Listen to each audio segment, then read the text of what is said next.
Hi everyone, my name is Paula Marie and welcome back. Today I'm here with another video, and the topic today is the parable of the Shrewd Manager.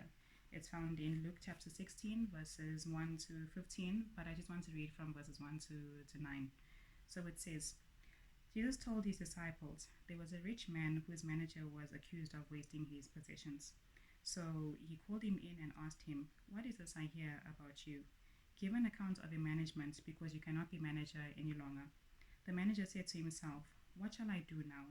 My master is taking away my job. I'm not strong enough to dig, and I'm ashamed to beg. I know what I'll do so that when I lose my job, people will welcome me into their houses. So he called each one of his master's debtors, and he asked the first, how much do you owe my master? 900 gallons of olive oil, he answered. The manager told him, take your bill, sit down quickly, and make it 450. Then he asked the second, and how much do you owe? He told him. He answered, 1,000 bushels of wheat. He told him, take your bill and make it 800. The master commended the dishonest manager because he had acted shrewdly. For the people of this world are more shrewd in dealing with their own kind than are the people of the light. I tell you, use worldly wealth to gain friends for yourselves, so that when it is gone, you will be welcomed into eternal dwellings. Amen. Like I said, it continues up until verse 15, but I'll end there. So, just to give you a little bit of a backstory, I was ready to post this, or wanted to post this video last week, and I didn't because I'm part of a local church, and my pastor, who's also my mentor, before I post anything, I usually share my thoughts with him. And when I did share my thoughts on this passage and my understanding, I realized that I was wrong. He graciously corrected me and told me to go back and really study, research some more on the topic, and then come back with a conclusion. So I did that, and the revelation of this passage was very humbling, because I realized that I was just on one part I was wrong. My understanding was just completely wrong, and thankfully my pastor was able to correct me and guide me. And Matthew, I think it's in Matthew, that says that knowledge puffs up, which means that knowledge is good, and we should strive to have knowledge. But the problem with knowledge is that it can make you proud. But revelation was always humbling. It will always humble you, because you realize that it's not your own understanding. God will reveal things to you, and then it humbles you because you lean onto God. It's not your own power, it's not your own understanding, it's not your own intelligence. It's just revelation from God, and it's very humbling. And I thank God for that, because I was humbled. I realized that my understanding was wrong, and He showed me what it actually means. And I thank God for what it does mean, because it just shows how holy and perfect God really is, which is not that I question God, but it's just different from the initial understanding that I had. Okay, so what I did understand from this verse initially, I thought that Jesus was endorsing this behavior. So let me just sum up the parable quickly. Here there's a man, a rich man, who has a manager who manages his accounts. In this case, it's be like credit control or debt collector, which is actually what I do. I'm a credit controller, or AR, account receivable, basically. So he had this man who was his credit controller, and he heard that he was mismanaging his accounts, and he wanted to, he was firing him. So this man, this debt controller, credit controller, he says, okay, I'm going to lose my job. I'm soon going to be without a job. What am I going to do? He starts to, he's worried. Rightfully so, he's going to lose his job. So he says, okay, I'm not strong enough to dig. He can't do manual labor, and he's too proud to beg. He won't be able to sit on the streets and beg. But he thinks of a plan. He's like, okay, what I'm going to do is he's going to call in his master's debtors, his boss's debtors, and reduce their bills. So the first example, I'll just use our currency, rands or meticage.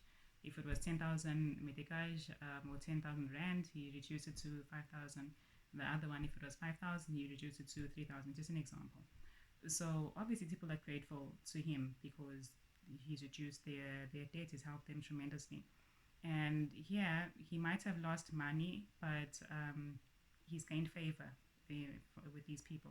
and he knows that when he's in trouble, people will be there for him. And he says it, he knows I'll be welcomed into their houses. It's very simple, it's very clever. If just normal day situations, if you go in somewhere, go to restaurants or go on a trip, wherever it is, and you meet someone, you guys click, you're friends, and you welcome them. Okay, next time, whenever you're in my city, like I live in Bawan, for example, if I make a friend with so and so, I can say, oh, next time you're around, don't bother staying in a hotel or anything. You can come, stay with us. You welcome them into your home, and this is what this man wanted. He wanted to be welcomed into their houses when he was in trouble. It was a very clever plan. And yeah, verse 8 says that the master commended the shrewd manager. So that also confused me a little bit. I said, why would the master be impressed by this? Because technically, the way that you see it, he's lost some of his money. He's lost 50% and 80% of his money. Why would he be impressed by that? So, I did a little bit more research about that. And one of the theories that I found, I stand to be corrected, of course, but this one, it made the most sense. Basically, in those days, what happened was with people, those types of positions, debt collectors, tax collectors, wouldn't have salaries. They would just put commission on whatever they were employed to collect. And it makes sense. That's why tax collectors were very hated. They had terrible reputations because the people knew that they were being ripped off. They were not paying the tax, the pure amount of what they were owing. They had to pay the tax plus whatever these people would put on top, whatever commission they would put on top. So in essence, they're being ripped off. And there was no specific amount, it was just at their own discretion. So if he wanted to make a double or whatever the case was, they would do that. So I believe that that's what was happening in this case. Like I said, it's just one of the theories. So the boss was happy at the end of the day because it seems, yeah, this man, he took away what would have been his commission and just billed only what was due to the boss. So if he's cut the olive oil in half, it would seem that this man was technically only owing 450. So he took the 450 gallons and gave that back to his master, and he stayed without his commission. So he's lost money, you would say, or lost the oil in this case, but he's gained favor with these people long term in the future. He's securing his future. So the master is happy he's got what he's gotten. The debtor is happy because his bill has been reduced, and this guy is happy because now he knows that when he's in trouble, he's got friends. It's a very clever plan. And here it says that the master was the master commended the shrewd manager, and it is commendable. I can see why, but not commendable in the sense that Jesus is endorsing dishonesty. It's just a clever plan. And just to go back to like I said, that I was confused now because I thought, okay, why is Jesus endorsing dishonest behavior? You know, that's what the verse says. The verse, if you're not careful, you would think that it says that the master was commended his behavior because the dishonest manager acted shrewdly. So I said, okay, why though? Because it made me question like holiness. I didn't question God. I didn't question Jesus. But it made me question my definition of holiness. I thought that, okay, then maybe you can loosen your belts a little bit. Like you can wiggle your way through things. That's really what I thought from and what I understood from this. But then, thank God for correction. The key is in the next part. Yes, verse 8 says that the master commended the dishonest manager because he acted shrewdly. But the next part says, for the people of this world are more shrewd in dealing with their own kind than are the people of the light. And that's where the answer is. Jesus was just making a comparison. He was not saying that we should be like this manager. We should do the system of this world. They have their own rules. They have their own. It's their own system. How do I explain this? When God created Adam and Eve, he gave the power to Adam. He said, this is the earth, and he named the animals, everything was under his control. But then when they fell, when they sinned, Adam handed over that power to Satan. And we know that this world because of that, the world is under the control of Satan. Not creation, but the world. When we say world, we mean the system under the control of Satan and his kingdom. even the world, the word world itself, when we use the word world, what we mean non-believers, we mean secular. That's how we make the difference or differentiation between godly and worldly, because it's the prince of the world is Satan, and the system, and you can see that's evidence in very clearly around everywhere. We don't have to name names or name countries, but it's a very corrupt system. For things to work, there's always a shortcut. There's always a you have to be dishonest more often than not to get things done, and that's how things are in their system. And people of the world know how to work their system, and they get things done. Just to further, explain the points of the systems. When Jesus Christ was led to the wilderness to be tempted, Satan took him up to a hill and said to him, "Bow down and worship me, and bow down to me, and I'll give this to you."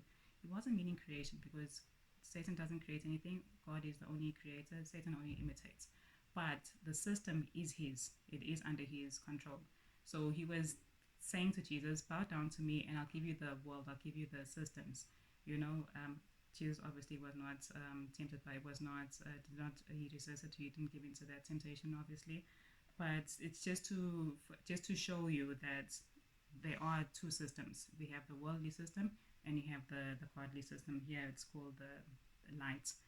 So, as if any of you have watched my first video, I said that we Christians, believers, we're just here as ambassadors. We don't belong in this world. We're not of this world. Ambassadors are what? Are foreigners in a strange land. God has sent us here for a mission, and we'll go back to our homes. So, what he's saying here is that these people, people of the world, they get things done. When they want something, they go for it.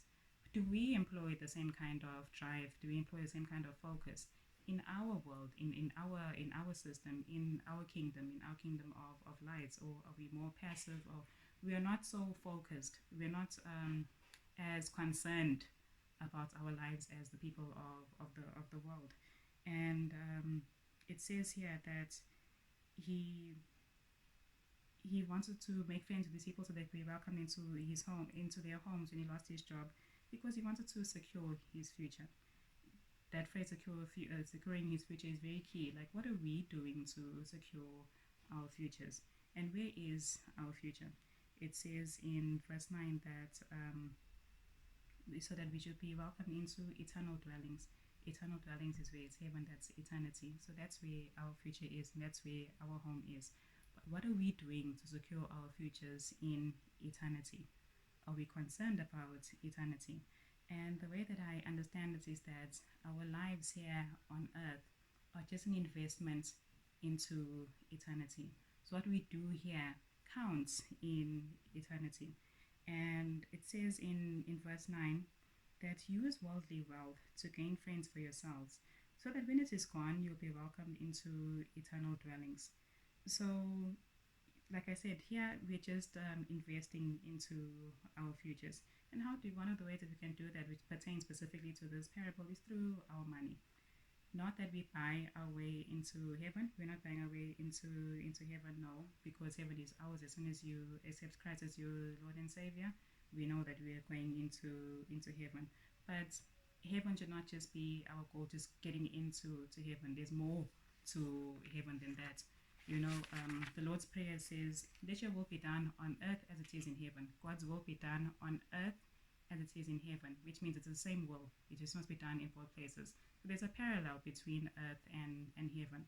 So the way that we have life here on earth, we have systems here on earth. We have routine. We have things. It's not just, oh, we wake up and we're going to be singing to God only, which is great. That will be part of it. But it's an actual life. The way that our life is modeled here, it's the same thing that's going to happen in heaven. So it's not just good enough to be the same way here on earth. It's not just good enough to just be born. You have goals, aspirations, the things that you work towards. Same likewise in heaven, as I believe so, that there's things that you work towards, but we don't work towards them there. We work towards them here while we're still here. What do I mean by this? I'm sure some of you, if you haven't, you're learning for the first time today that we will receive crowns and rewards in heaven. It's not enough as a Christian for you to just want to get into heaven. Once you're saved, that's your ticket. You're in. You have your salvation. You're in. But then strive for more. Strive for those rewards. Strive for thrive. Strive for those crowns. Which are these crowns? It says in Matthew chapter 10, verse 41. Whoever welcomes a prophet as a prophet will receive a prophet's reward. Whoever welcomes a righteous person as a righteous person will receive a righteous person's reward. And if anyone gives a cup of cold water to one of these little ones who is my disciple, truly I tell you, that person will certainly not lose their reward. This is Jesus speaking. So he's showing us that there are rewards. It's not just getting into heaven, but then there's rewards. And how do you get those rewards? It's by what we do here on earth. Here it says, welcome the prophets, welcome the righteous, give a cup of water to the disciples, and you will receive your rewards. As if you were a prophet yourself, you'll receive a prophet's reward. Support the righteous, and you receive a reward as if you're righteous yourself. Give a cup of cold water to the disciple and you'll receive a reward as if you were a disciple yourself, and it's give a guarantee that you will not lose your reward. So what does this mean?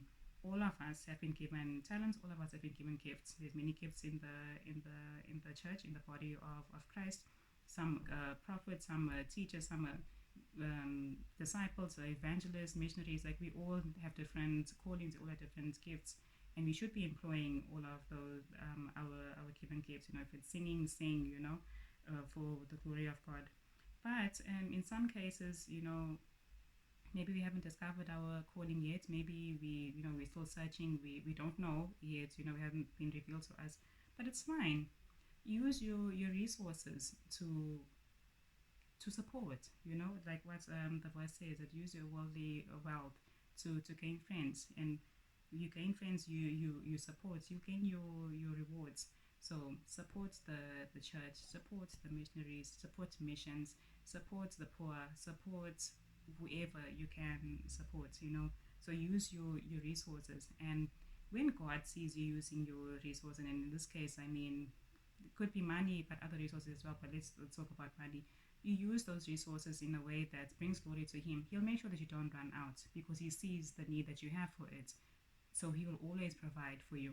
Your goal or your aim should not be for you to accumulate riches and all of that, but your aim should be to extend God's kingdom. And if you're using your resources wisely, if you carry on reading the passage, it even touches on that if whoever trusts, if you can be trusted with little, God will give you more. So He sees what you're doing with the little that you have. He'll make sure that it keeps on coming, so that you can continue to do what you were doing. And just to add on to the importance of supporting, with your resources, Paul writes in Philippians chapter 4, verse 16, "For when I was in Thessalonica, you sent me aid more than once when I was in need. Not that I desire your gifts. What I desire is that more be credited to your account." So what is he saying here? That the church supported him financially when he was in need, and they gave him even more than what he wanted on several occasions, not once. Don't get tired of giving.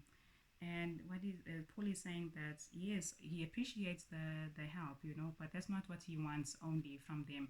What he wants is for that to be credited into their accounts. That's why the Bible says it's more blessed to give than to receive, because when you give, you are just adding to your account. You're investing into your own blessing. And that's why Paul is happy for them to give, not only because it helps him, but because it helps them. And that's why he's happy when they do so, because he knows what's the implications of their support. And it says here, credited into your account. Credited just means to be added. It's like airtime, you call it credit. It means units. You have units. And into which account? Matthew chapter 6, verse 19 says, "Do not store up for yourselves treasures on earth, where moth and vermin destroy, and where thieves break in and steal. But store up for yourselves treasures in heaven." That's where our accounts is. We have accounts in heaven. So what we do here, we're investing, we're depositing into our accounts in heaven, into our treasures, into the storehouse of heaven, which is eternal. There's no moth that will come in. There's no bank charges. There's no one will steal. It's secure there, and it's eternal.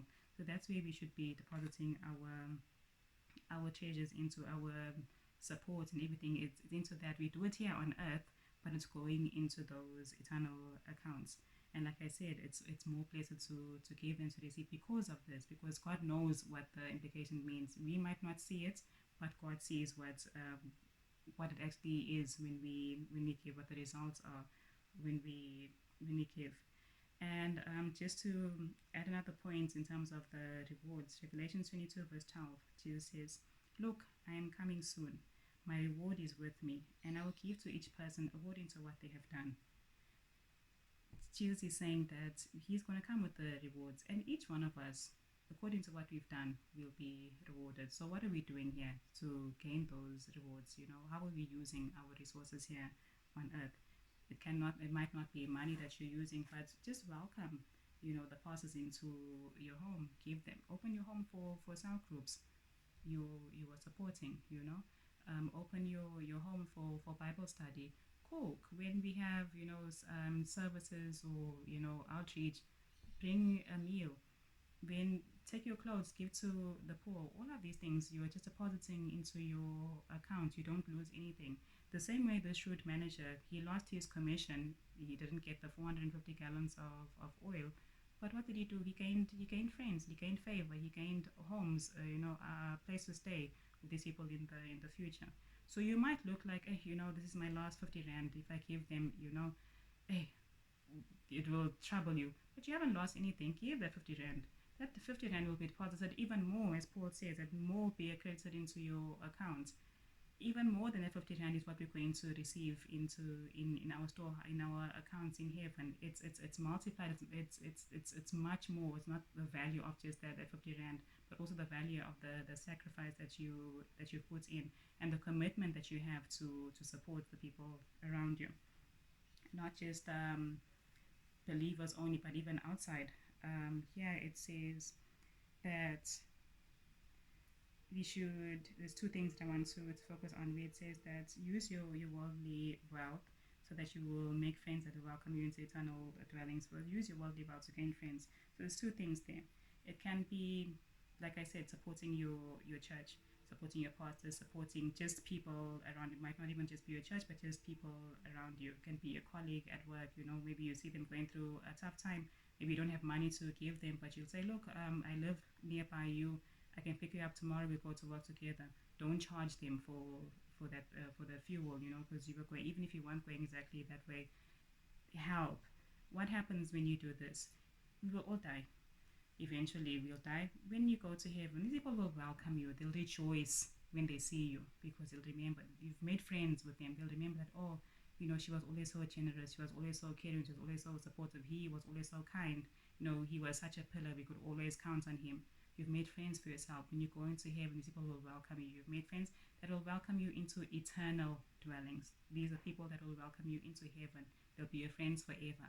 This man was securing friends and houses here on earth, which is temporal. It's just here, but that's his world. That's the system of the world. But we focus on eternity, and you'll be welcomed into eternal dwellings. So make those friends. Use your resources to make those friends. Like I said, not buying your way into heaven, but you're making friends.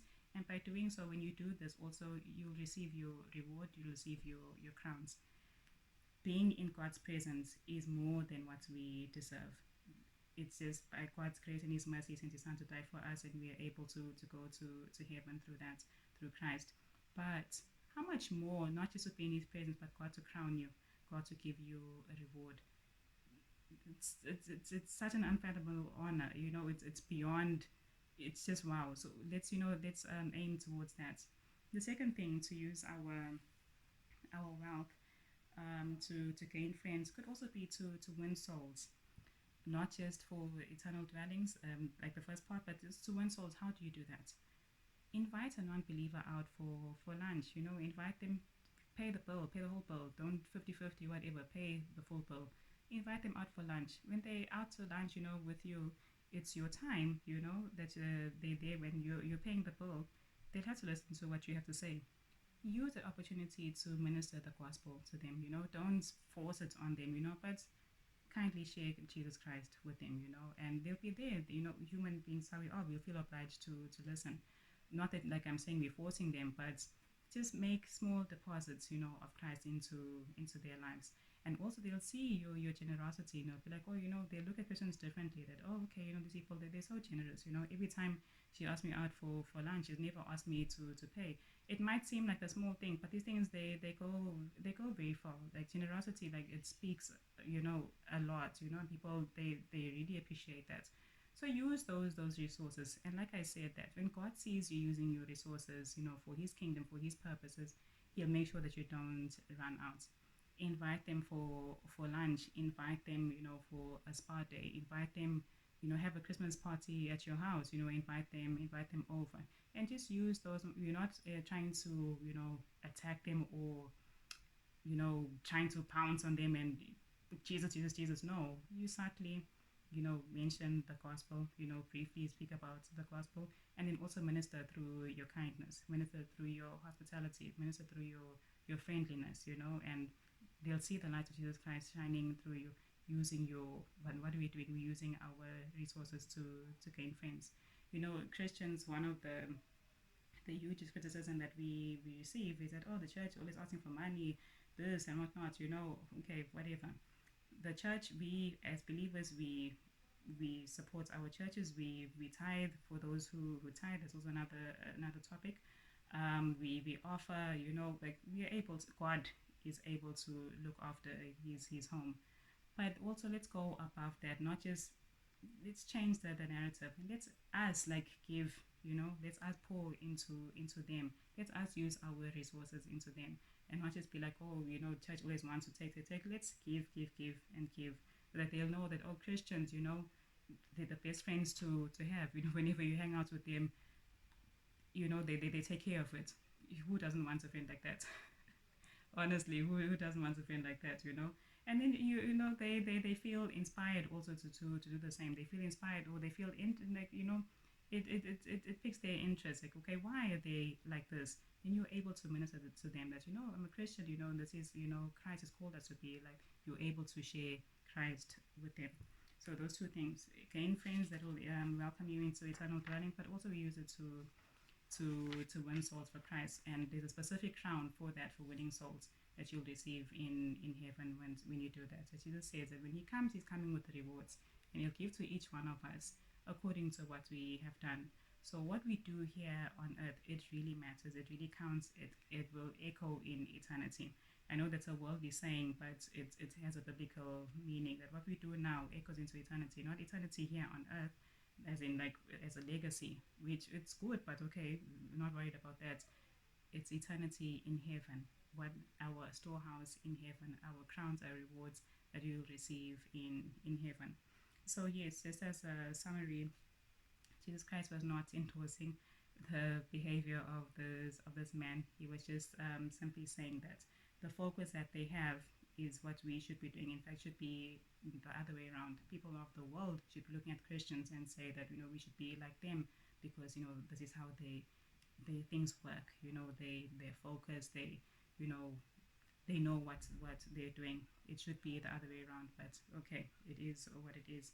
Let's learn what we can from this and do what the word is here. God has told us what we should do. He's equipped us to be able to do what He has called us to do. And just another point that I want to just touch on, not related to the parable itself, but the fact that the importance of being part of a local church. It's very, very important.